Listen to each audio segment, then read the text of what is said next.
শান্তিকুঞ্জে এলাম আর গায়ত্রী দেবীর সঙ্গে ভালো করে কথা হলো না, সেটা হতে পারে না। আপনার যা কিছু আনন্দ ভালো লাগা শুভেন্দু অধিকারীকে ঘিরে, কেন? ভালোবাসি ছেলেবেলা থেকে, অন্য রকমের ঠান্ডা ছেলে, কোনো কিছু এর মধ্যে থাকে না। আর কোনোদিন ভাবতে পেরেছিলেন মুখ্যমন্ত্রী হবে? না, ভাবতে পেরেছিলাম। এই 5 বছর ধরে যে ওর ছুটাছুটি এখানে সেখানে, জীবনটা নিয়েও তো হাতে পড়ে। আপনার বাড়িতে মমতা ব্যানার্জি এলে ওর সম্পর্কে কি বলতো? না, আমি মমতা ব্যানার্জির সঙ্গে অত কথা বলতাম না। আসতো তো? আসতো, একদিন তো ছিল আমার ঘরে। তারপরে যাওয়ার সময় তো বলছে শুভেন্দুকে একটু রাখতে কম বলবে, একটু রাখতে কম বলবে বলছিল। ওর পরে রাগ হয়েছিল মমতার পরে, তারপর ওই জন্য বলেছিল রাখতে কম। কেন? না, অন্যায়কে প্রশ্রয় দেয় না, যেটা অন্যায় অন্যায়। আজকে মমতাকে ছাড়লো কেন? অন্যায়।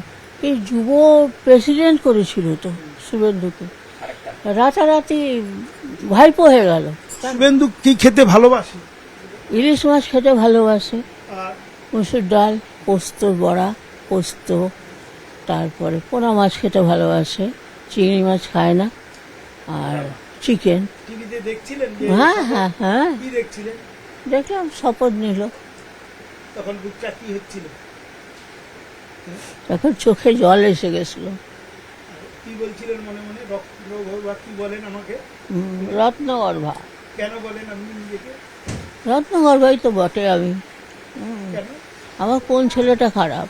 দীপেন্দু, শুভেন্দু ওই অল্প বয়সে এমপি হলো, সে দাদার জন্যে। আর আমার বাবু দীপেন্দু, সেও তো ওই দাদার জন্যে। কোন ছেলে এগিয়ে বেশি? বড় মেজ। মানে শুভেন্দু মুখ্যমন্ত্রীর মা অন্যরকম লাগছে একটু? হ্যাঁ, লাগছে বটে। কিরকম?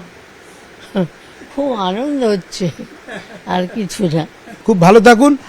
ক্যামেরায় পিন্টু সরকারের সঙ্গে সুজিত ভৌমিক, নিউজ 18 বাংলা।